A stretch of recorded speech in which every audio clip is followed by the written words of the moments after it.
жалпы жапырт 90 депутат мандатын тапшырганын биз өмүрүбүздө көргөн эмес элек. Менче бул шайлоолор өтө кыйын болот болуш керек. Мыйзам гана чыгарып бересиңер депчи, мындай жанагындай процесстерге эч кандай катышпайсыңар. Бул манипуляциябы? Ооба, сөз жок. Кайсы гана аракет болбосун, албетте бардыгы тең манипуляция болот. Алдын ала көңүл алуу. Ооба. Бул деле бир добушту сатып алганга барабар болот да. Барабар да. Бизде болсо көпчүлүк партияларда идеология жок да. Өкмөттө да мындай күнөө бар да. Себептенде ал жанагы өздөрүнүн иштерин мисалы үчүн жогорку кеңештен өткөрүп алыш үчүн аларда депутаттарга мындай кичине көз каранды да. Мындай кичинекей эле бир нерсе шайлоо процессин мондай таптаза буруп салышы мүмкүн да. Бир кичинекей эле нерсе.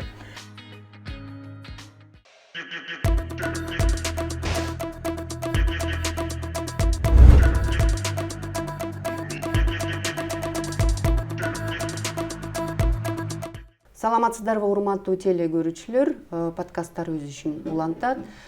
Биздин бүгүнкү студиябыздын коногу саясий серепчи, тарыхчы Табылды Акеров. Саламатсызбы? Саламатсыздар. Акеров Табылды Абдраманович Чүй облустунун Чүй районунда туулган. Жусуп Баласагын атындагы Кыргыз улуттук университетинин тарых факультетин бүтүргөн. Жогорку окуу жайын бүткөндөн кийин Кыргыз Республикасынын Улуттук илимдер академиясынын экономика жана политология институтунда илимий кызматкер болуп иштеген. Улуттук илимдер академиясынын политология бөлүмүнүн аспирантурасын бүткөн. 1998-2007 жылдар аралыгында Кыргыз Республикасынын премьер-министринин аппаратында жана Кыргыз Республикасынын президентинин администрациясынын басма сөз кызматында жана социалдык бөлүмүндө эмгектенген. 2008 жылдан бүгүнкү күнгө чейин Кыргызстан эл аралык университетиндеги этнология институтун жетектеп келет жана Кыргызстан тарыхы, политология жана манастануу сабактарынан лекция окуйт. Тарых илимдеринин кандидаты, доцент, Кыргыз Республикасынын билим берүүсүнүн отличниги. Биз бүгүн саясат жөнүндө эмес, бирок саясатка тиешелүү процесстердин, анан ошо процесстердин адамдарга болуп аткан таасири жөнүндө, пропаганда, манипуляция, саясий манипуляция, өзгөчө ушу шайлоо убагында кандай манипуляцияга биздин адамдар кабыл алынышат. Анан ошо саясий манипуляциянын таасири жөнүндө да биз бүгүн кеп кылабыз. Ушул эле жерде балким биз ушул журналисттердин ролу тууралуу азыркы убакытта саясий процесстердеги. Анан ошол эле кезде жаңы бир тренд болуп, жаңы дебей эле, уже эскирип баратат бул тренд, блогерлердин ишмердүүлүгү тууралуу да биз кеп кылсак болот деп мен сизге сунуштайт элем. Кандай биздин темабыздын ушул маңызы, негизи тууралуу сиздин өз оюңуздун, пикириңизди да бүгүн айтып кетсеңиз болот. Башында ошол биз бардыгыбыз азыр мына саясий, чоң саясий процесстин алдында турабыз. Шайлоо өткөнү турат, депутаттар өзүн таркатып кетип атышат. Бирок ошол эле кезде таркатып кеткени да бир кызык болуп атат да. Бир да мурунку созывдар өзүн таркатчу эмес эле, өзүнүн ыктыярдуу түрдө мандатын тапшырган, жалпы жапырт 90 депутат мандатын тапшырганын биз өмүрүбүздө көргөн эмес элек. Бирок жапырт ушу 90 депутат өзүнүн мандатын тапшырып, кайрадан шайлоого ошол эле депутаттар баратышат да. Бул да бир парадокс десек да болот. Анан биздин адамдар депутаттардын ишмердүүлүгүнө мындай көп ишене бербейт. Бирок ошого эле болбостон ушу саясий процесстерде манипуляция калтырып ишет да. Саясий манипуляция Кыргызстанда бул муну кандай түшүнсө болот? Эми чынын айтканда Кыргызстанда шайлоо системасы дагы мындай толук кандуу калыптанып бүтө элек да. Буга чейин билесиздер, эгерде мурда Акаевдин учурунда ушундай бүгүнкү күнкүдөй мындай жерлерден депутаттар шайланып кийин партиялык система деп партиялыкка өтүп бир канча жолу ошо партиялык система менен шайлоолор болгон. Бүгүн болсо кайра жанагындай көп мандаттуу система менен жерлерден шайлоолор болгону турат. Албетте кандай гана шайлоо болбосун, мейли партиялык система, мейли мажоритардык мындай жерлерден шайланган система болбосун, сөз жок түрдө шайлоочулар ушундай ар түрдүү манипуляцияларга кабылат.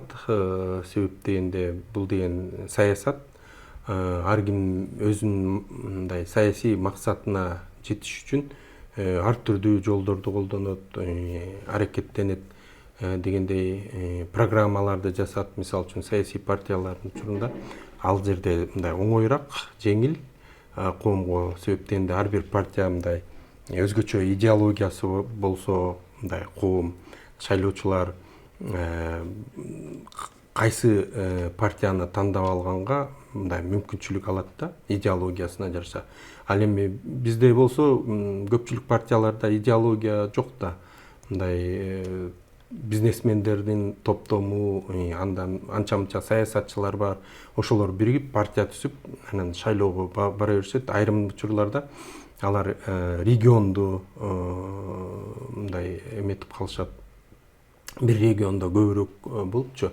Ошондой негизде түзүлөт. Партия, мындайча айтканда, партиялар дагы толук кандуу баягы калыптанбай, мына ошондуктан азыр жерлерден шайлоого өтүп атабыз.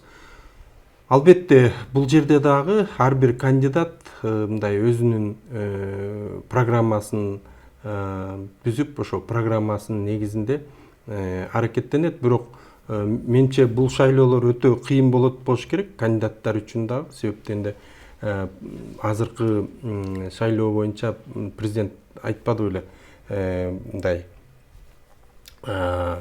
мыйзам гана чыгарып бересиңер депчи, мындай жанагындай процесстерге эч кандай катышпайсыңар, жанагы көпүрө салам деп баягы убада бериш, же болбосо жол салып берем деп убада бериш азыр мындайча айтканда туура эмес болуп калат. Президент кече жакында да бир сүйлөгөн сөзүндө айтпадыбы, депутаттар өкмөт салып аткан жолдорго, көпүрөлөргө, мектептерге өздөрүнүн атын мындай кошпосун деп айтты да. Бирок деген азыр адамдар ошондой талап кылып атпайбы? Сен эмне салып бердиң депчи. Мындай ошо биздин талапкерлер тияк-бияка чыкканда, айыл жергесине чыкканда сурайт да, сен эмне кылып бердиң, эмне кылып бересиң? Мына биздин могу жол жок, жасап бересиңби деп, анан тиги убадабасын ооба жасап берем деп, анан ошентип, анан мына кечээ эле Facebook'та мен окуп калдым да, могу бир айтпай эле коеюн, кайсы региондон айтып атат да. Могу региондон биздин талапкер барыптыр жогорку кеңешке. Анан мына булар таркатып атышат, анан деген бул кайра келе турган болду бул. Анан карасаңар, бул эмне жасаптыр, бул чын эле деген көп жакшы сүйлөбөйт экен бул депутат депчи. Бирок деген мына жергиликтүү биздин адамдар айтып атат, жолду салыптыр, анан деген суу киргизиптир, анан бир мектеп, кичинекей мектепти деген ачканга жардам бериптир, техникалык жактан көп жардам бериптир деп, ушинтип натыйжа, ошол депутаттын ишмердүүлүгүнүн натыйжасы катары ошону айтып атат да. Бул манипуляциябы? Ооба, сөз жок. Кайсы гана кандай гана аракет болбосун, эми азыр шайлоо болуп аткандан кийин шайлоонун алдында турабыз да. Кайсы гана аракет болбосун, албетте бардыгы тең манипуляция болот. Мисалы үчүн бирөөлөр шайлоого барыш үчүн 2 жыл мурун деле мындай акырын аракет кыла баштайт, ошол өзүнүн участкасын алат дагы, анан ал жерге эмне жетишпейт, кайсы эмне куруп берсем, мектеппи же тиги бир илгерки, мисалы үчүн эмгектин баатырына эстелик коюп берсемби, же дагы бирдеме деп, ошондойлорду баарын билип алып, анан ошонун негизинде аракет кыла берет да, күн сайын эл менен жолугуп, же бирөөлөр болсо жана жаштарды алам деп улак тарттырып, дайыма мындай дем алыш күндөрчү улак тарттырып баягы жаштарга жолугуп анан аларга уткан командага белек кылып ошентип баягы эл менен жакын болуп аракет кыла берет да. Бирок ал эсин айтпайт, мен эртең келип баягы шайлоого катышам, анан силер мага добушуңарды бересиңер деп айтпайт да. Бирок ошондой негизде аракет кылып эл менен жакын болуп, аябай тыгыз байланышта болуп, мындай кандайдыр бир проблемаларын чечип, же болбосо балдары окуса, көп балалуу болсо ошолорго каралашып, жанагы китептериненби же башка бир нерселерден ошентип аракет кыла беришет. Бирок шайлоого келгенде анан элдин баары билет да, бул бала бул иштеген да биздин ушу биз менен жүрбөдү эле деп, анан эгерде ошо жергиликтүү элдин кулуну болуп калса, анда бул биздин кулун да деп башка жактан келген кандидаттарга мындай кичине сус мамиле кылып, өзүбүздүкү ушул бала бизге иштейт экен, биздин жаныбызда жүрөт экен дегендей мындай пикир жаратыш үчүн жазалат да. Ушу жерге токтолсок, бул деген алдын ала добушту сатып алуу процесс да. Ооба, бул алдын ала көңүл алуу. Ооба. Бул деле бир добушту сатып алганга барабар болот да. Барабар да. Барабар эмес, эми бул сатып алууда, мындайча айтканда, алдын ала эле баарын дайындап сатып алып коет да. А кийин ал чыга калганда, анан акчалуу болсо, элдин баары айтат да, bundan бирдеме чыгат экен. Жардам көп келет турбайбы? Ушуга эле өзүбүздүн добушту берели. Мисалы үчүн Америкада жана кээ бир президенттер, америкалык президенттер, ошолор жанагы ар бир адам менен кат жазышып турат да. Кат жазышып, президент боло электе эле кат жазышып, кандай проблемасы бар, эмне деп ошентип баягы өзүнө жакын кармаганга аракет кылат да. Аябагандай көп адамдар менен, анын өзүнүн мындай секретариаты болот, алар менен байланыштырып турат. Анан ошентип туруп, анан жана президенттикке койгондо, аны уже бүт баары билет да. Ал кишинчи, бүт баары болбосо да, көпчүлүк адамдар билет да. Мына ушундай манипуляциялар болот да ар түрдүү. Бирок эми бунда баягы акча берген жок да. Жөн эле сиз менен мындай кат аркылуу сүйлөшүп, кандай эмне. Бул коммуникация да. А биз ошондой деген да. ошо коммуникацияны Ооба.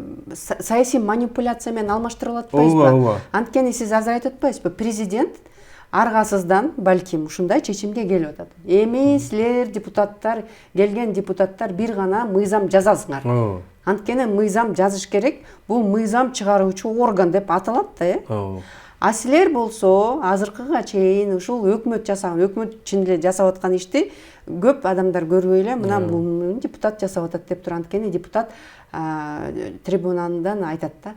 Менин деген тетиги айылымда деген таза суу жок экен, ошону киргизгиле дейт да.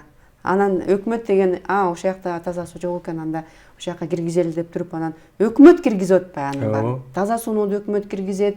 Анан деген ошо жолдорду деген эмне өкмөтсүз сала албайт, ал тендер кылыш керек. Аны жолду деген кетип бараткан киши эле барып эле деген асфальтын төшөй койбойт да. Анткени анын процесси бар. Өзүнүн деген ушул кыла турган өзүнүн деген мындай этап менен детальдаштыруу, өзүнүн да тендери өтөт, анан бир процесстерден өтүш керек да.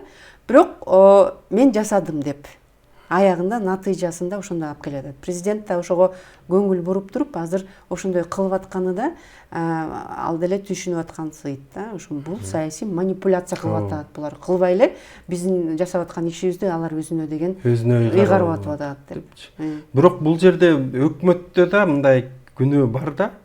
Себептенде ал жанагы өздөрүнүн иштерин мисалы үчүн жогорку кеңештен өткөрүп алыш үчүн алар да депутаттарга мындай кичине көз каранды да. Анан кийин кайсы бир иштерине депутаттарды чакырып коет да. Мисалы үчүн мектеп ачылып атса же кандайдыр бир көпүрө ачылып атса, салынып атса, ошолорду чакырып элдин алдына туруп койгула, силердин баягы округуңар экен деп чакырып коет да. Анан ал баргандан эл көрөт да. Анан көргөндө айтат, биздин депутат жазып аткан турбайбы деп баягы өкмөттү алып келип ошолор жазатып атат дегендей пикир калып калат да. Анан ошого ушундай бир мындай байланыш бар да, баары бир бул жердечи. Эки жакта тең мындай байланыш бар, кызыкчылык бар да.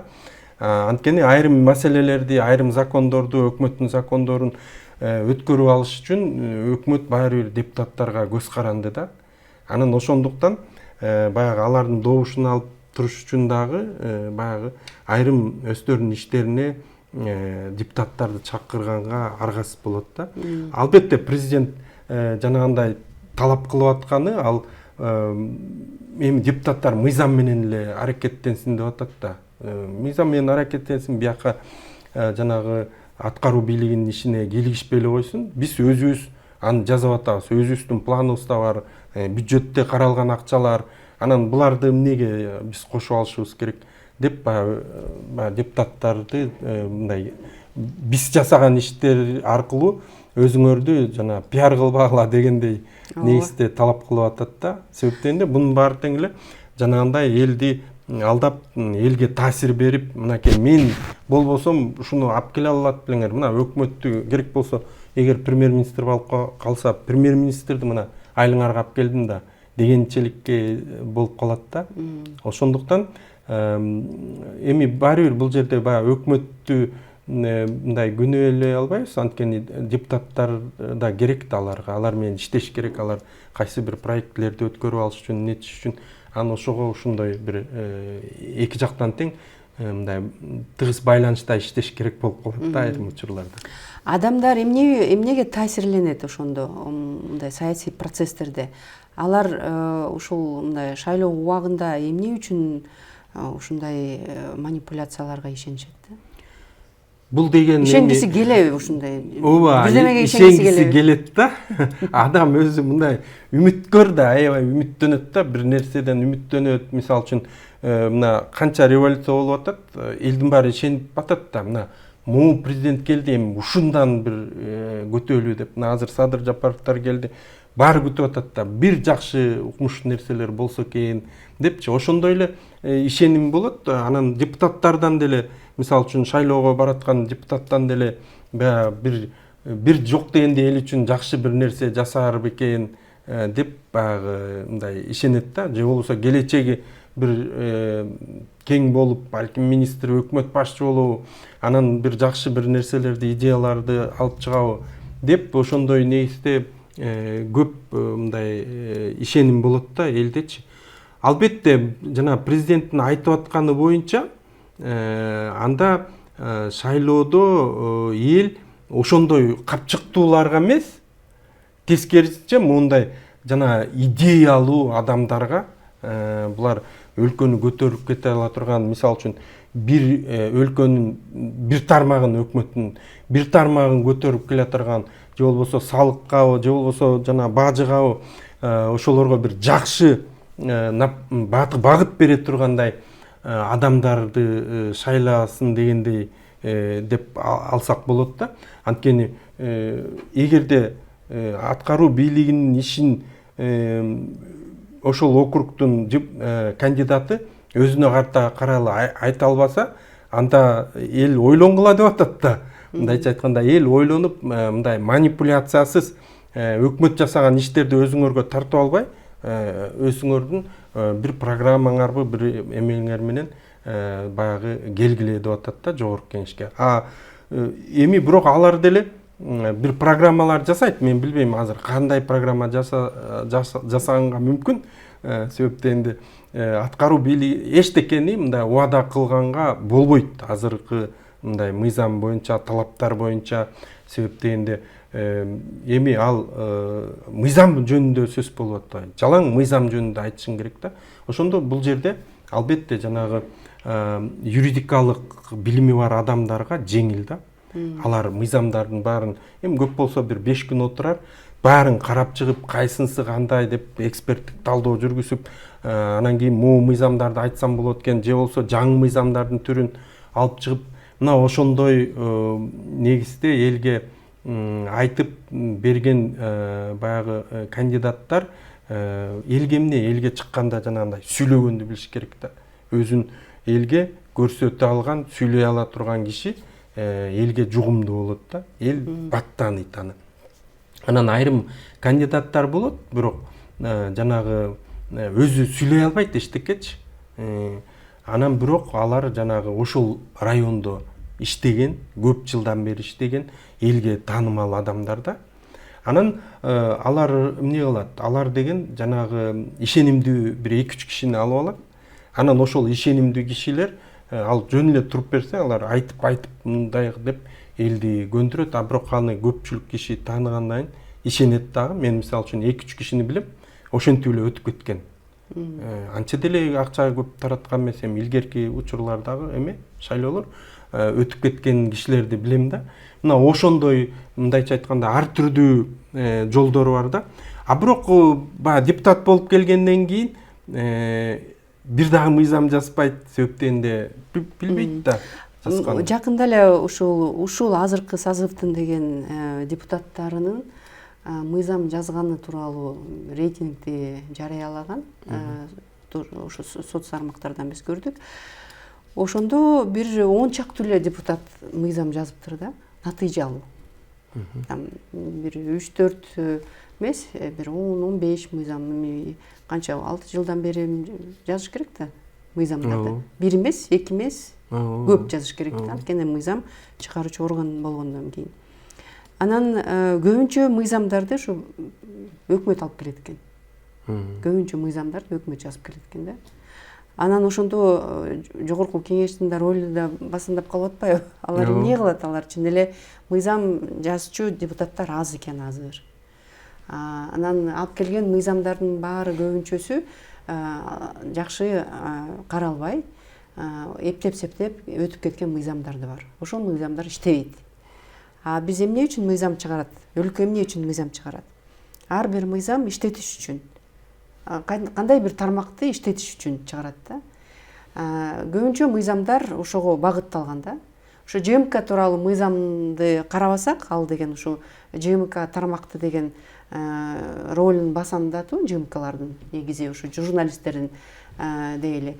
Бирок калган мыйзамдардын көбүнчөсү мыйзамдардын баары тармакты өнүктүрүүгө багытталган мыйзам болуш керек да. Анткени бизге ошо мыйзам эмне үчүн керек дегенде ушул үчүн керек деп адамдар айтылат да. Анан ошо саясий китептерде деле ушинтип жазып турат да, мыйзам ошондого багытталган деп. Бирок көбүнчө биздин мыйзамдарыбыз иштебейт да. Кабыл алат, иштелбейт. Ошондуктан анан ушул ревизияда чын эле көп мыйзамдарды кылыш керек. Анан ошо мыйзамдардын иштебегени да бул да ошол депутаттардын өзүнүн деген ишмердүүлүгүнө таасир берип атпайбы? Көп депутаттар билбейт экен да. Ооба. Эми бизде ошо шайлоо эл дагы шайлаганды билбейт, кандай адамдарды шайлаш керек. Анан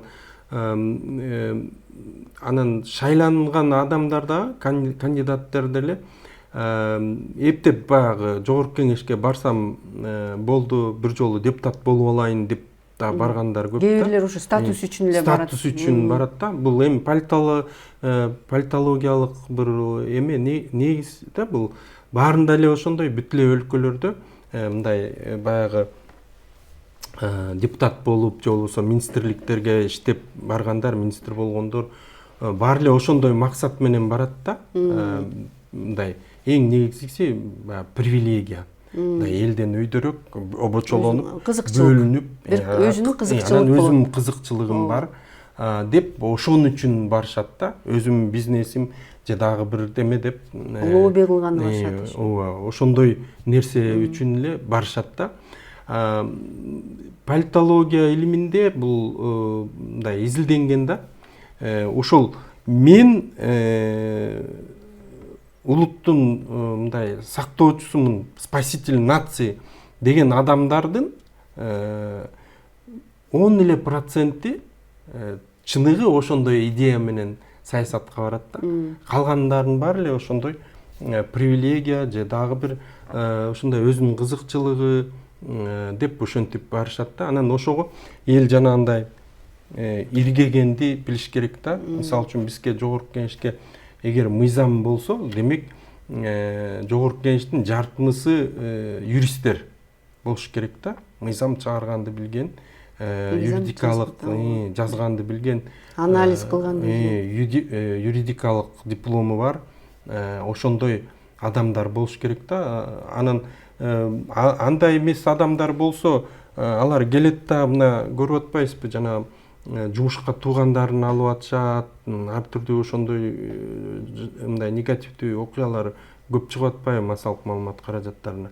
Анан аларды алып алса, анан кантип ошол тиги да мыйзам жасалбаса, жардамчысы, совет кеңешчиси да мыйзам жасалбаса, өзү да жасалбаса, анан кантип биз алга жылабыз, кантип мыйзамдарыбыз өзгөрөт, кантип жашообуз өзгөрөт. Мына ошондой да. Элге чыкканда албетте алар айтпайт да, мисалы үчүн мен мыйзам жаза албайм же мен колуман эчтеке келбейт деп айтпайт да. Кайра тескерисинче жанагынтип элди ар түрдүү жолдор менен өзү сүйлөй албай калган, сүйлөй албаса өзүнүн ордуна жолугушууга жанагы ишенимдүү кишилерин жөнөтүп өтүп кеткен депутаттар бар да. Ишенимдүү кишилер жакшы, алар юрист болот, алардын акчасы жок да. Бирок юрист болот, ишендире алат элди. Ишендиктүү кылып сүйлөшүп ушул кишиге берсеңер турмушуңар оңолот десе, анан эл ишенет да. Биз азыр ошо элдин алданып калган жагына да токтолсок, жалган маалымат менен ошо элдин медиа сабаттуулугу тууралуу кеп кылсак, жалган маалымат аябай көп берилип атат. Болгондо да социалдык тармактардын пайда болушу менен аябай бат тарап атат да жалган маалыматтар. Анан ошол медиа сабаттуулукка биз токтолсок, медиа сабаттуулук бул бир гана медиа десек эле биз деген журналисттерге деп тиешелүү деп айтабыз, бирок медиа сабаттуулук бул маалыматты кабыл алуу, маалыматты туура кабыл алуу. Анан сиз айтып атпайсызбы, адамдар мындай өзүн добуш берерде мындай жакшы сүйлөп койсо эле, мына кебетеси жакшы экен, анан мындай муну мен жасап берем деп бир убада берип койсо эле, ошого эле добушун берип эле же бирдемеге алданып калат депчи. Ошондо медиа сабаттуулук боюнча эгерде биз сүйлөшсөк, адам маалыматты кабыл аларда биз айтабыз да, сабаттуу болуш керек деп. Ошол маалымат туура же туура эместигин кантип адам ошону деген мындай иргей алат да, кантип ошол мындай жөнөкөй адамдар, шайлоочулар ошол маалыматты мындай туура кабыл алат. Анан туурасын экенин кантип билет? Кантип аны деген ушу туура маалымат турбай, анда ушуну текшерейин депчи. Эми бул жерде албетте биринчиден жана кандидаттар өздөрү туура маалымат бергенге аракет кылыш керек. Себеп дегенде туура эмес маалымат кылса, алардын конкуренттери бар да. Алар алып коомго тескери жагын чыгарып коюшу мүмкүн да. Ошого мындай көпчүлүгүндө эле аракет кылышат туура маалымат бергенге. Бирок албетте эгерде мындай мурдатан бир негативдүү компромат жактары бар болсо, албетте анда баягы ошолорду жашырып эметкенге аракет кылат. Бирок кайсы бир бирөөлөр билгендер болсо, алардын баарын чыгарат да. Алардын баарын чыгарып элге жайып жибериши мүмкүн. Ошондуктан менче мындай көпчүлүгүндө эле өзү жөнүндө мындай жакшы жагын гана айткысы келет, жакшы жагы менен. Бирок жанагы жолугушууга барганда, мындай элге сүйлөп атканда, бирок эл билет ал адамдычы. Ошонун жаман жагын да билет, баарын массалык маалыматка чыккан баары бар. Анан керек болсо ошол жерден да катуу сүйлөгөндөр да болот элденчи. Сен мынтпедиң белең, андайың бар, тигиндейиң бар деп айтат. Бирок баары бир жанагы саясий манипуляциянын негизинде ошол саясатчылар алар көп жолдорун билет да, кандай кылып ушулардын баарын басса, нетсе деп. Эң акыркы бул эме жанагы добушту сатып алуу да. Азыр кичине кыйыныраак болуп калса керек добушту сатып алуу, Жок, баары бир эле добуш сатылып алынат. Бизде аябай жакшы билет аны кантип жасашты. Анан мындай да, эл жанагы бардыгын уруша берет да, кандидаттардын баарын. Эл деген ушундай шайлоочу ушундай болот да, мындай. Мынакей биз турабыз, кана канчалык сенин дымагың бар экен дегендей мааниде турат да элчи. Анан тигилер келип туруп жанагынтип баарын айта берет, анан таза өтпөйт да, элден өтпөйт. Баары тең эле, жок, муну уктук, 2 саат сүйлөсө элге монтип туруп муну уктук эми башкасын угалчы деп туруп бурулуп кетип калышы мүмкүн да. Мына ошондой маалдар болот. Анан ошондо кандидат ойлоно баштайт да, мени булар угуп атабы, шайлайын деп атабы, же эмне болуп атат депчи. Анан акыркы моментте ошондуктан бизде акыркы моментте жанагындай добуш сатып алууга өтүп кетишет да. Баарын жакшы келишет, мынтет, тиягы деле, биягы деле. Анан акыркы 3 күн калганда анан бүт баарын чыгарышат да. Мисалы үчүн жана компроматтар алар да сактап турат, тийбейт да. Анткени балким ал компроматты колдонбой эле утуп кетем конкурентимди дейт да. Анан ошентип эмете берет, же болбосо көп компромат болсо бирден чыгарып турат да, тигини жаманатты кылыш үчүн бирден чыгарып турат. Аягында акыркы бир жумада 3 күн калганда көпчүлүгүндө мондай эметет, же болбосо бир жума калганда ошондо анан баары чыгарышат. Анан ошондо коркот, кимиси кандай утам дейт дагы, анан кийин жанагындай добушту сатып албасам болбой калды деп туруп анан канчалык эмелери көп болсо, конкуренттери көп, анан күчтүү болсо, ошончолук баягы айла жоктон добуш сатып алыш керек болуп калат да, корккондончу. Жакында мен ушу 24 KG маалымат агенттигинде бир макала окудум да. Кандай идеалдуу талапкерлер бар болушу керек депчи. Анан ошол жакта бир кызыктуу бир маалымат окуп калдым. Бийлик менен иштеше ала турган талапкерлер деп. Билбейм, бул эмне себептен мындай аналитиканы булар жиберишти, же бул мындай буйрук болгонбу, же буйрутма болгонбу билбейм да, бирок ошого окшоштой бир маалымат жиберди да. Эгерде мындай азыркы шайлоого, ушул келе жаткан шайлоого талапкерлерди кимди кандай көрөт дегенде, шайлоочулар ушул бийлик менен жакшы иштеше алган талапкерлер деп айтылып атат да. Бул манипуляция да. Ооба. Медианы колдонгон манипуляция болот баягы. Ооба, туура. Элдин баары эле деген жок, ушу бийлик менен иштешкен талапкерлер болуш керек деп айтпайт да. Муну кандай деп ойлойсуңар? Ушул медианын жөн гана ушу ЖМК эмес, медианын шайлоого болгон таасири жана ошол жактагы манипуляциялар. Ооба. Мисалы үчүн мурда деле болгон, баягы Акаевдин учурунда деле СМИни колдонуп мындай манипуляция болгон. Бирок ушундай мен да байкап калам да, кээдечи мындай бир кичинекей маалымат чыгат да. Анан бирок биринчи окуп мындай ойлоп коесуң, эми маалымат деп коесуң. А бирок кайра мындай терең ойлонсоң, мындай аябай тескерисинче мындай аудиториясы чоң, керек болсо жалпы коомчулукка багытталган маалымат болуп калат да. Мына азыр сиз айтып аткандай. Анан ошого мындайча айтканда аябай жакшы иштелип чыгып колдонулуп атат да ушундай манипуляциялар.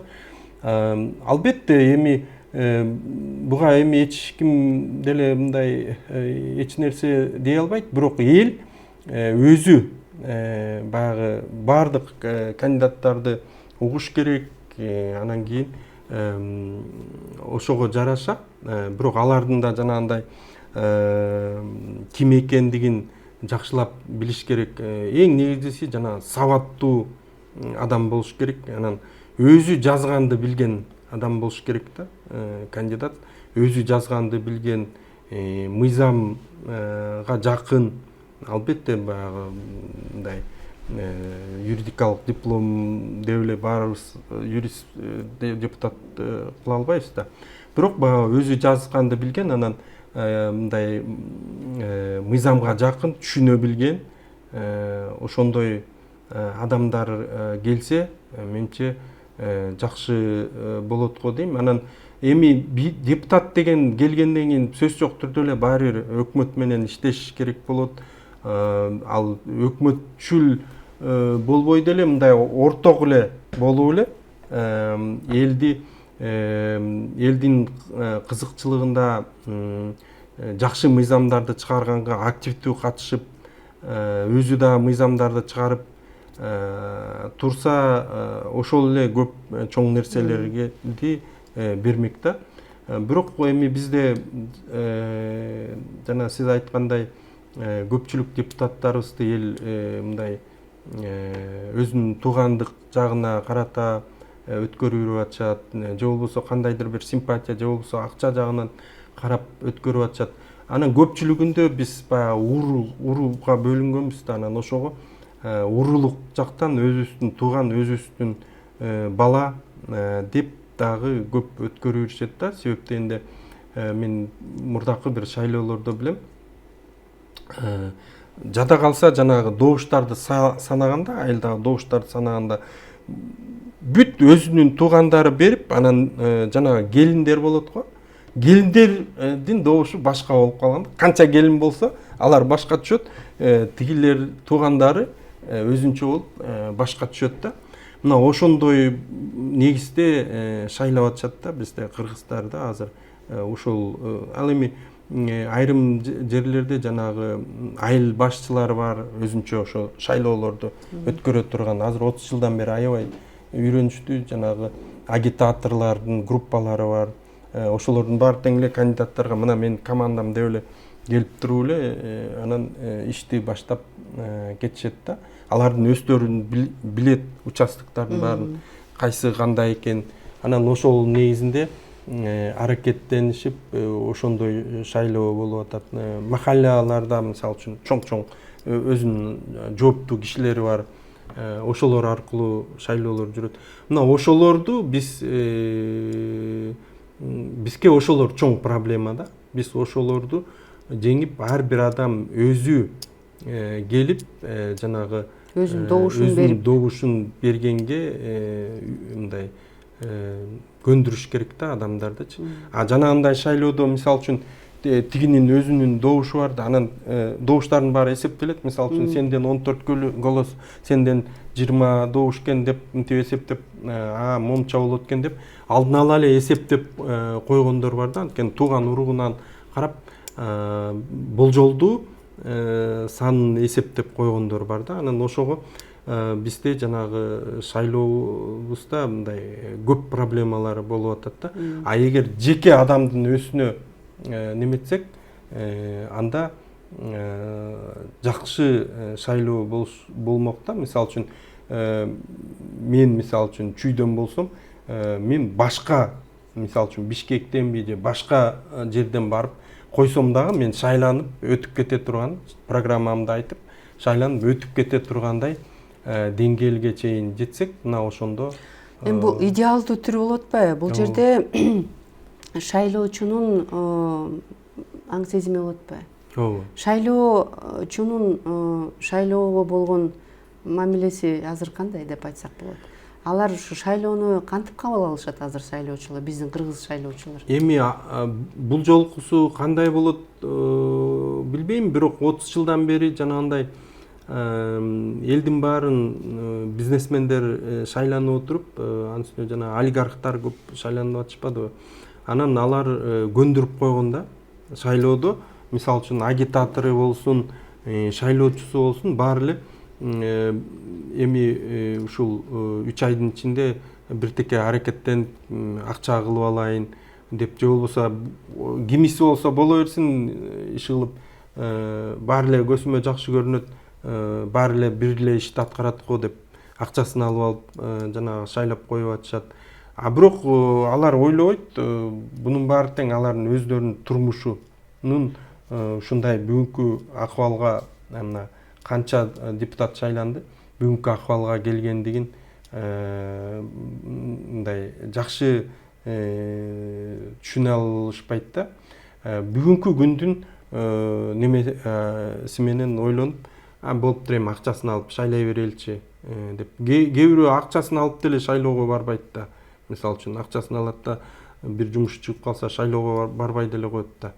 Ошондой дагы мындай учурлар бар да. Ошого шайлоочуларды мамлекет менимче иш алып барыш керек да шайлоочулар мененчи. Баары тең келгендей кылып, мисалы үчүн СССР учурунда билесиздер, шайлоочулар келип шайлап кетиш үчүн жанагы участканын алдына, шайлоо участкасынын алдына бир кандайдыр бир тамактарды уюштуруп, ошондойлорду кылган. Мисалы үчүн же болбосо өткөндө бир идея болгон, ошо шайлоочуларга төлөйлү депчи, келгендигине биз өзүбүз төлөсөк, анан баягы тигилер чем жанагы добуш сатып алганча бияктан добушуна мисалы үчүн акча алыш үчүн шайлоого урнага келет дегендей бир эмес идея айтылган эле да бир. Анан билбейм эми азыр кандай болот шайлоо, балким дагы эле. Мен ошону айтып атам да, аң сезим болуп атпайбы? Сиз да айтып атпайсызбы? Бир ыкмаларды издеп атат да. Шайлоочулун мурунку шайлоолорго катышкан шайлоочулардын саны 30% ашпайт атпайбы? Кыргызстанда уже 7 миллиондон ашык адам жашайт. Ошонун 30% эле шайлоого барат экен да. 4 миллиондой адамдын арасынан, ошо 4 миллиондон ашык шайлоочулардын арасынан ошо 30% барганы, бул деген шайлоочунун шайлоого болгон мамилеси. Кээ бирде сапаташ деп коелу, а бирок көбүнчөсү деген баргысы да келбейт да. А эмне үчүн? Бул деген өзүнүн, кандай деп айтсам, шайлоочунун деген бул өзүнүн келечеги болот атпайбы? Шайлоо. Азыр шайлаган депутаттар сен келечегиңди аныктап атпайбы? Анткени ошол депутаттар барып туруп, анан ошо сен келечегиңге таасир этүүчү мыйзамдарды кабыл алып атат. Мына канча мыйзамдар азыр кабыл алып кетти, аябай көп мыйзамдар кабыл алып кетти, адамдын жашоосуна таасир эткен. Биягынан унааларды алып келгенге, анан ошону сатканга бир мыйзам, салык боюнча мыйзамдар кабыл алынып кетти, анан таза суу боюнча мыйзамдар, анан ошол эле деген эме жашоосуна таасир этүүчү аябай көп мыйзамдар кабыл алынып кетип атат. Бирок адам ошону кабыл албай атат да. Шайлоону бул менин өзүмдүн укугум деп кабыл албай атат да. Азыр шайлоого мен барышым керек. Анан татыктуу бир сиз айткандай мындай мыйзамды түшүнө турган талапкерди тандашым керек деп туруп, аң сезим менен барып туруп, анан ошону шайлаганга дарамети жетпей атпайбы шайлоочунун? Шайлоочу деген ошол күнү эмеден дивандан турбай атпайбы? Мага кереги жок бул шайлооңор, даже сатылбай атат да, барбай атат да, өзүнүн ниети да жок болуп атат да. Мында деген бул да медиа сабаттуулук болуп атпайбы? Ал деген өзүнүн мындай келечегине болуп аткан мамилесин көрсөтүп атпайбы? Бул жагынан кантип карасак, бул да бир чоң бир өзүбүздүн көйгөйүбүз болуп атпайбызбы? Биз ошо келечегибизге болгон мамилебиз кайдыгер экен, биз кайдыгер карайт экенбиз. Бирок отуруп алып, анан деген депутаттардын баары жаман, мамлекет жаман иштеп атат, тигинтип атат деп эле деген анан наалай беребиз да. Бирок шайлоочулар өзүлөрү ушундай мамиле кылып атса, муну өзгөртүш азыр биздин мүмкүнчүлүгүбүз барбы өзгөрткөнгө? Же кандай деп ойлойсуз? Бир прогноз барбы? Ушул шайлоодо кичине ошо 30%дан көбүрөөк шайлоочулар барат деген. Бул шайлоодо балким көбүрөөк келиши мүмкүн да, себептен де жергиликтүү шайлоолор да, анан кийин бүт жергиликтүү адамдар коет да кандидатурасын. Ошол округдагы бизнесмендер, ошол округдун адамдары коюшат. Анан менче мындай болот да, бир 4-5 айылда мындай аты аталган, мындай таанылып калган адамдар коюшу мүмкүн да. Ошондойлор көп болот, себептен да округ аябай чоң да. Анын баарына тең жана кандидаттар барып жетише албайт. Ошондуктан ар кайсы жерден коюшат. Анан аябагандай мындай эме болот да, бири-бирин контролдоп, анан уруктууганын издеп, ошондой негизде шайлоолор болушу мүмкүн да. Ошого менче баягы уруктуугандары биздикилер өтүп кетсин деп баягы көбүрөөк келиши мүмкүн урнагачы шайлоого көбүрөөк адамдар катышы мүмкүн. Эми бирок баары бир деле өтө мындай чоң процент болушу мүмкүн эмес го. Баары бир мындай мурдакыдан көп болот деп ойлойм да. Сиз ойлойсузбу? Мурдакыдан көп болот. Кандай деп ойлойсуз ушу саясий пропаганда, ички пропаганда жана тышкы пропаганда ушул биздин саясий болуп аткан процесстерге кандай таасирин этип атат? Аябай эле чоң таасир этет да. Мисалы үчүн билесиздер да, баягы эмеде бир президенттикке кандидатурасын койгон адам Казакстан президенти менен жолуга калып кандай эме болгон. Ошондуктан же болбосо мисалы үчүн бир партиянын лидери Орусияга барып премьер-министр менен сүрөткө түшө калып кандай эффект болгон. Мындайча айтканда парламентке өтүп кетишкен да. Анан кийин ошону тыйып мыйзам кабыл албады эле. Мындай сырт жак менен эч мындай байланыш болбошу керек дегендейчи. Мындай кичинекей эле бир нерсе шайлоо процессин мондай таптаза буруп салышы мүмкүн да. Бир кичинекей эле нерсе. Анан ошого албетте азыр деле мисалы үчүн шайлоодо эгерде сырттан бир кандайдыр бир окуялар болуп кетсе, ал дагы таасир бериши мүмкүн шайлоонун баягы жүрүшүнөчү. Анан ошого мындай негизи баягы шайлоочу кандидаттарга деле баягы сүйлөп атканда, мисалы үчүн элдин алдында сүйлөп атканда айрым бир маселелер бар да, мындай коомчулукка ачык чыкпай турганчы. Мисалы үчүн өлкөнүн коопсуздугу же улуттук жанагы конфликттерге алып кетпеш үчүн ошондой маселелерди албетте мамлекет тескеп туруш керек да. Себептен шайлоо деген шайлоо, бул жерде баардык күчтөр коет өзүнүн кандидатураларын, же болбосо башка улуттардан да коюшат. Анан ошондуктан мындай мамлекет баары бир контролдоп тескеп туруш керек деп ойлойм. Бирок албетте мондай тыкыр баардыгынын сөзүн тескегенге болбойт. Бирок анча-мынча проблемалар боюнча мамлекеттин коопсуздугу же болбосо улуттук жанагындай жаңжалдар маселеси, мына ошолор боюнча мындай карап туруш керек деп ойлойм. А так албетте шайлоо эркин болуш керек, конкуренция дагы эркин болуш керек. Бирок жанагы кандидаттар өздөрү бири-бири менен сүйлөшүп алыш керек да. Мындай кандай алып барабыз деп. Мисалы үчүн мен билем, бир округда кандидаттар баары чогулуп сүйлөшкөн да, мындай бири-бириңерге мындай элдин көзүнчө жаман болуп, мындай уруша кетип, мушташ ошондой болбосун, жаман айтышпайлы деп алдын ала мындай сүйлөшүп алыштары керек. Себептен кандидаттардын арасында да бири-бирин жактырбаган кандидаттар да болуп калат да, бири-бирине өмүр бою каршы жүргөн саясатчылар бар. Ошолор баары тең мындай элдин алдына чыгаарда сүйлөшүп алып аракеттениш керек деп ойлойм. Ошол туура болот. Анан компромат боюнча дагы мындай жалган компромат болбош керек да. Жалган компроматты чыгарып эле анан жаманатты кылып салыш кандидатты, бул өтө туура эмес. Анан аны кармалбай калышы да мүмкүн чыгаргандарчы. Ошондуктан ошону да сүйлөшүп алыш керек. Чыгарса албетте мындай туура, так маалымат болуш керек. Анан документтүү болуш керек, мындай факты менен. Анан болбосо андай мындай методдорго барганга бири-бири менен сүйлөшүп алыш керек. Бири-бирибизди баягы сый урмат менен баягы шайлоо кампаниясын өткөрөлү деп. Ошондо менче жакшыраак болот да.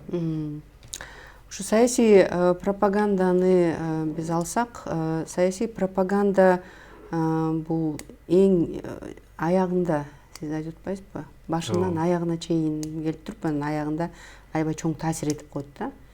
Эгерде сиз азыр айтып кеткендей бир нече кандидаттарыбыз, биздин талапкерлерибиз башка өлкөнүн президенти менен жолугуша калган. Бул да саясий пропаганда да.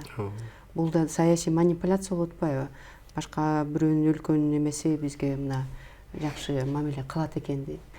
Анан аны кантип айырмасы барбы мындай биздин адамдарга? Биз эң башында мен айтпадымбы, жалган маалымат деп биз берип атканда деген адамдар кантип аны таба алат? Бул жалган маалыматпы же туура маалыматпы деп. Ошол эле кезде саясий пропаганданы деле эл көрүп атат, мына ушундай маалымат чыкты деп атат. Анан муну кантип адам ошону бул пропаганда экен деп аныктай алат да? Эми мындайча айтканда эл муну аныктай албайт. Себептен ал үчүн өтө көп булак болуш керек да. Мындай массалык маалымат каражаттары аябай кеңири болуп ачык болсо, анан бир канал бирди берет, экинчиси башкача берет дегендей болуп, балким бирөө ачыгын туурасын чыгарып салат да. Мына ошондой негизде бир эле каналдын айтканы менен же болбосо бир эле мындай газетабы же сайтпы ошонун айтканы менен жыйынтык чыгарбаш керек да. Бардык жакты караш керек, тиякты, биякты карап туруп анан өзүнүн оюн баягы эметиш керек да, мамилесин аныкташ керек да. Бирок албетте мындай баары бир кандай гана кылбасын конкуренттер бар да. Конкуренттер деле жөн отурбайт. Алар дагы эгер жалган маалымат болсо, алар дагы дароо башка эле СМИ аркылуу чындык жагын чыгарып коюшу мүмкүн да. Ошондуктан манипуляция мындай өтө жеңил болсо, мындай эч кимге залалын тийгизбеген болсо, менче жакшы болот да. Мындай эл дагы жакшы кабыл алат аны. Анан чыр чатак менен болгон манипуляциядан албетте баягы эл деле ал кандидаттан манчыркайт да, мындай көп баягы негативи бар экен дегендейчи. Мисалы үчүн кандай мындай манипуляция, эми өзүнүн сөзүндө бир жакшы нерселерди айтып, мисалы үчүн могу мыйзамдарды, балким мыйзам жаза албайт ал, бирок могу мыйзамдарды мен жакшы кылып берем. Себептен мен көрүп турам, мына могу статьяларда мындай катачылыктар бар деп. Азыр ошол маалда ал балким аны оңдой албайт, билбейт. Бирок ал айтат, мисалы үчүн, мен жогорку кеңешке депутат болуп келсем, мен кеңешчим же болбосо консультантым баары тең юристтер болот. Мен тууган уругумду албайм. Анан биз ошолор менен бир команда болуп, же болбосо жанында ээрчитип жүргөн балдар болот. Көпчүлүгүндө ошондой кылышат. Мына могулардын баары юрист. Анан мен ушулар менен баягы мыйзамдарды, бул менин командам канча жылдан бери келаткан, ошолор менен мыйзамдарды оңдойм дегендей мындай жеңил болсо, эл мындай кабыл ала турганда. Анан эгерде жанагындай бири-бирин жамандаган эл тажайт да. Мисалы үчүн бир жерге барып жолугушат, анан эртеси күнү башка маалымат чыгат тилер жөнүндө. Экинчи жерге барса дагы бирдеме чыгат. Ошентип баягы шайлоо аябай мындай ыплас болуп кетиши мүмкүн. Сиз азыр айтып атпайсызбы, ушул булактарды текшериш керек депчи. Анан сизге маалым болсо керек, акыркы ушул саясий үгүт иштеринде көбүнчө талапкерлер расмий катталган ЖМКлардын ушул аянтчаларын колдонбой келет.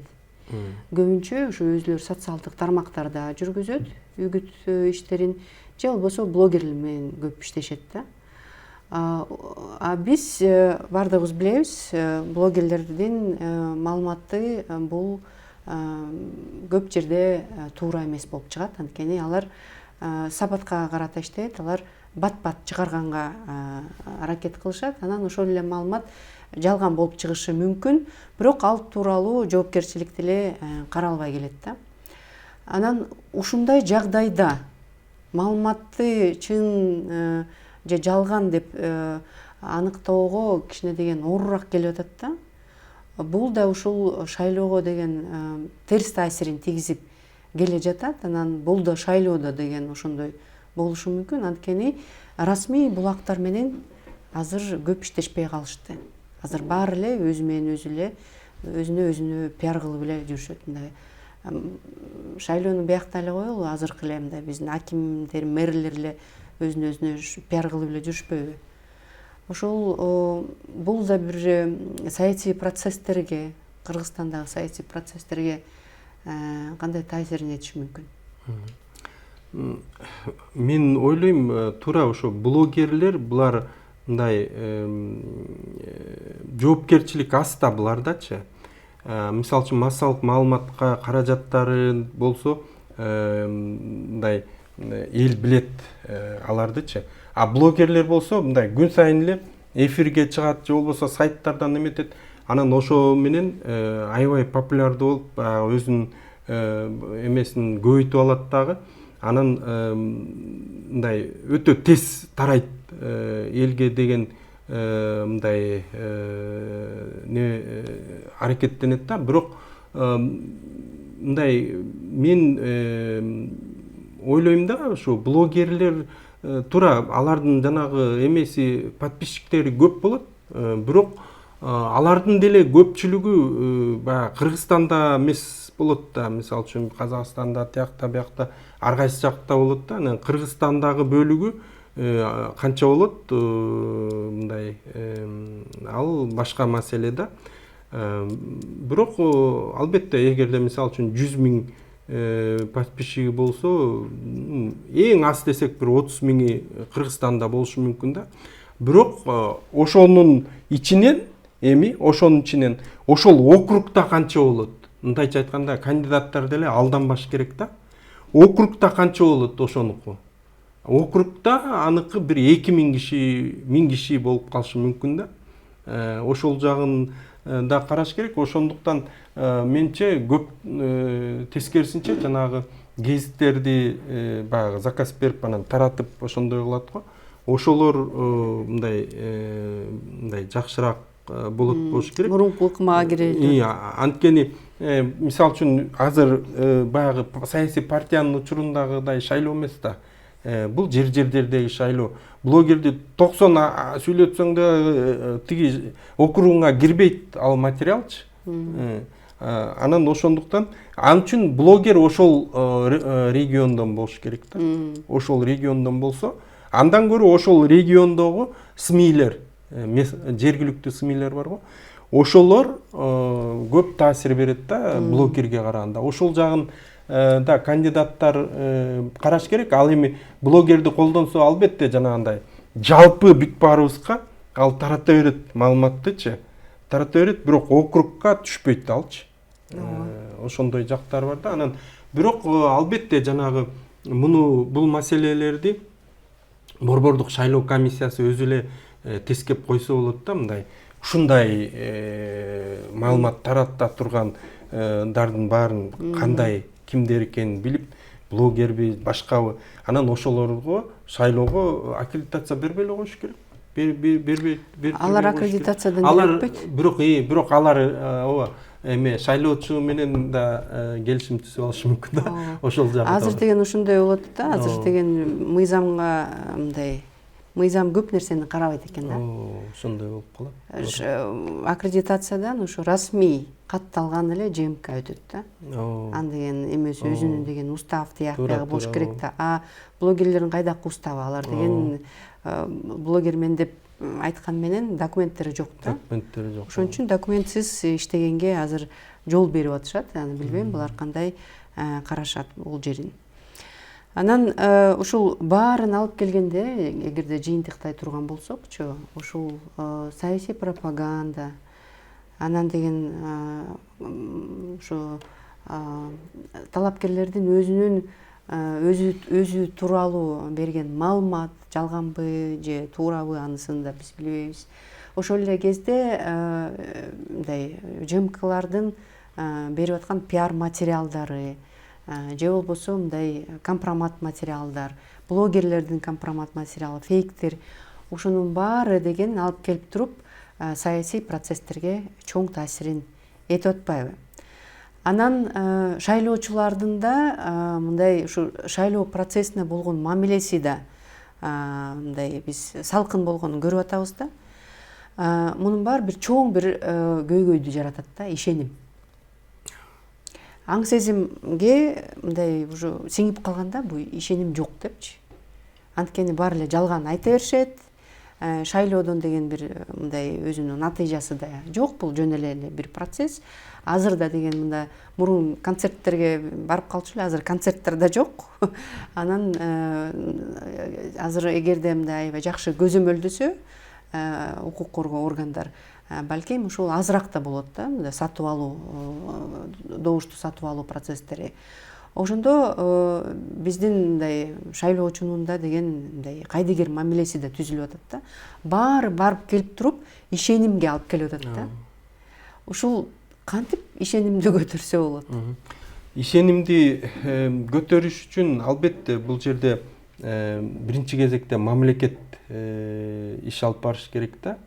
Мамлекет жанагы шайлоо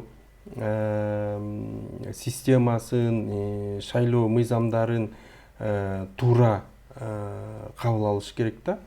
А бизде болсо мына депутаттар келет, анан алар келгенден кийин көпчүлүгү, мисалы үчүн буга чейинкилерде алсак, олигархтар келет дагы, анан алар кайра шайланып алыш үчүн ошондой кылып жасашат да. Анан албетте алар оңой кайра өтүп келет да. Мындайча айтканда жана элдин ишеними, анан эл деген түшүнүктөр экинчи планга өтүп калып атат да, ушу шайлоо мыйзамдарын баягы кабыл алгандачы. Анан ошого бизде ушундай шайлоочулар шайлоо процессине дагы, депутаттарга дагы ишенбейчүлүк ошондон болуп атат да. Жок дегенде бир 30%, депутаттардын 30% жанагындай аябай принципиалдуу мыйзамдар чыгарганды билген ушундай адамдарды шайлашса, анда мыйзамдар дагы ошондой негизде кабыл алынмак да. Мисалы үчүн кээ бир өлкөлөр бар, ушул кайсы бир тармак, айталы баягы эме салык тармагы болобу. Бизде мисалы үчүн эң кыйын бул шайлоо маселелери. Ошолорду жакшыртыш үчүн башка жакшы өлкөлөрдө иштелип чыккан мыйзамдарды алып туруп эле өзүнө мындай кичине оңдоп эметип туруп кабыл алат да.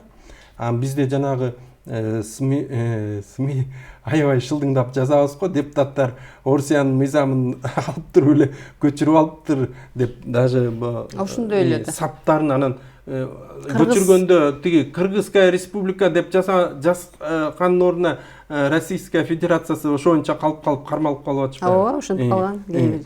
Ошондой да. Бирок эми Россиянын баягы мыйзамдары бизге канчалык туура келет билбейм. Алар деле ушундай жаңы процесстерди өтүп атат да, рынокко өтүп. Ошого мындай калыптанып калган өлкөлөрдүн мыйзамдарын караш керек да. Бир эки жөнүкүн карап, анан ошолордукун биздикин ошолордукундай кылып мындай жасап чыкса. Бул жерде эң негизги фактор деген бул бир эле булак эмес, бир нече булак текшериш керек да. Ооба. Ар бир мыйзамдар болобу, эмне болот, маалымат болобу, бир нече булактан эле келген маалыматты кабыл ала бербестен, ар бир маалыматты текшериш керек. Ана ар бир маалыматтын аркасынан ким турат экен ошону билиш керек. Ооба, бирок жана шайлоочулар эми аны менен аракеттенбейт да. Мен аларга бияктан да маалымат келе берет, тияктан да маалымат. Алар баягы анын баарын карап отурбайт. Алар кайсы бир депутаттарды карайт, мына ушулардын ичинен тандайбыз деп, анткени жана чай ичкен жерде айтылат, ар кайсы маалымат чыга берет да. Чай ичкен жерде айтылат, дагы бир жерде элдер жолуккан жерлерде, шайлоого жана жолугушууларга барган жерлерде талкуулар болот. Анан ошентип отуруп, анан ошол кандидаттардын ичинен бир экичөө мындай алдыга чыгат да, озупчу. Анан ошолордун тегерегинде көп сөздөр жүрө баштайт да, анан ошолор добуш беребиз деп. Бирок жанагы добушка келгенде баягы кандидаттарды карап турат, баягы кандай утамбы, утпайбы деп. Эгер утпай бара турган болсо, анда жанагындай добуш сатып алуу менен бат эле бир күндүн ичинде шайлоону утуп коюшу мүмкүн да. Эми эгерде ошол ыкма жараса, анткени азыр деле добуш сатуу бул да аябай чоң мындай көзөмөлгө алынуу да. Биз көрбөдүкпү мурдагы шайлоодо деген бир нече талапкерлер камалып да кетпедиби, билинип калып ошонун баары. Ошон үчүн бул да кооптуу да. Бул да нерсе. Жок, бирок ошондой акыркы учурларда ошондой баягы нормалар кирип, анан мындай катуу тескелип атат. Эми бул шайлоодо да балким ошондой болот же кандидаттар коркуп мурда ушундай болду эле деп азыраак добуш сатып алат дейм. Аны шайлоо көрсөтөт. Анан эгерде менимче баары бир мындай добуш сатып алуу болуш керек деп ойлойм. Эми биз жыйынтыктасак, сиз кандай жыйынтыктоочусу, өзүңүздө кандай кайрылуу жасайт элеңиз? Мындай жакын арада ушундай чоң саясий процесстер боло турат. Биздин адамдарга өзүнүн ошо аң сезимин өзгөрткөнгө, добуш сатып алуудан алыс, добуш өзүн сатуудан алыс болуш үчүн жана ошондой эле туура талапкерди, туура депутаттарды тандап алыш үчүн кандай мындай өзүңүздүн мындай кеңештериңизди берет элеңиз? Анан чын эле ушу келечекти карап мындай медиа сабаттуу болуп, өзүң да сабаттуу болуп, анан элдин да сабаттуулукту талап кылчудай адамдардын да өзүнүн аң сезимине бере турган кандай кеңештерди берет элеңиз? Мен элди активдүү катышууга чакырат элем. Себеп дегенде мен жеке өзүм бир дагы шайлоону калтырбайм. Өзүм барып баягы шайлоого катышып, өзүм каалаган кандидатка шайлайм да. Анан ошого жалпы элди дагы чакырып кетет элем. Бул шайлоолорго активдүү катышып, анан жанагындай тууган урук, биздин кулун дебей, эң татыктууларды шайлаганга аракет кылыш керек. Анан эң негизгиси баягы добуштарын сатпаш керек деп ойлойм. Себеп дегенде алардын добуш сатуусу менен алар өзүнүн балдарынын келечегине мындай балта чаап атат десек болот да, зыян алып келип атат десек болот да.